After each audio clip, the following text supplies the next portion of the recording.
We all know it. The prices of gas are going way up, and a lot of people are looking for an affordable solution. So what do? They get a small car. Small cars use less fuel, they give you great mileage, and at the same time, they're affordable.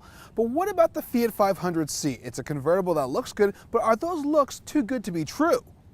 Get up, get up, get up, get up, get up, get up. Oh, get up, get up, get up,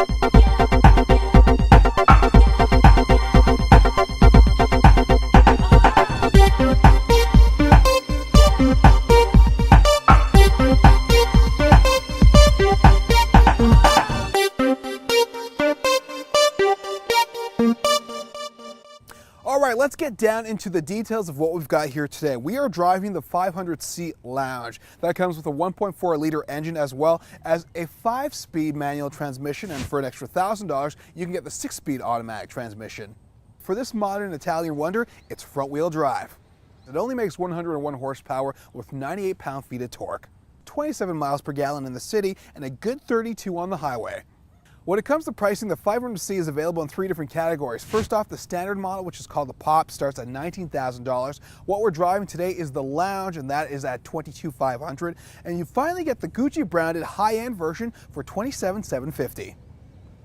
What really sets the 500c apart from its base model and the coupe version is that it's really about styling. And what we're looking at here are strategic fog lamps. We've got 15-inch premium alloy rims as well as touring tires, chrome accents that really make this vehicle stand out, as well as the 3-positioned roof, which obviously makes it a convertible. The one thing you'll discover with the 500c is that it's playful on the inside. It's got great style to it, lots of two-tone color options. Your dash, one single cluster. I can't even call it a cluster. It's just an accumulation of different information in one cylinder, and it works quite well. Also, when it comes to the steering wheel, you've got some great features on it. You've got your Blue and Me control options on it, as well as voice control, cruise control. And the exciting thing is that when it comes to tuning stations and volume, the buttons are actually on the back of the steering wheel as opposed to the front like most vehicles. So it's very natural. When it comes to shifting, the actual shift knob is about the size of an 8-ball, honestly speaking, and very easy to work with. When it comes to audio, what we've got here on the inside is a Bose audio system.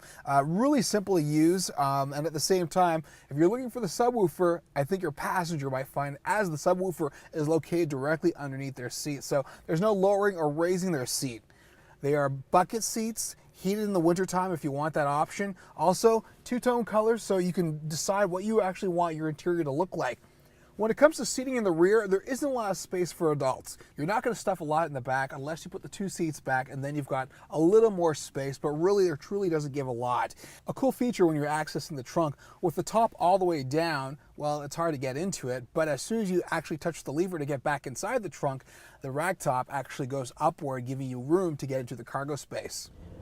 So when I first got behind the wheel of the Fiat 500c, I thought, great, it's going to be luxurious because it's Fiat, it's new, it's fantastic, and it's also going to be convertible. When you realize that it's only 101 horsepower with 98 pound-feet of torque, it doesn't go very fast, so power is not its strength. It's really truly about looks. However, there is a sport mode, which is standard on all Fiat 500s, where you can actually engage the vehicle a little more. It's a small car and it's actually quite low to the ground, so you can actually feel the bumps, but it's not bad with this very solid suspension. One of my biggest pet peeves is the soft top in the rear. Essentially what happens is that when it's completely down, it creates a bit of a blind spot. So you're relying on your mirrors, and if you're tall like me, you can kind of stick your head out and look over it, but at the same time, who really wants to have to do that?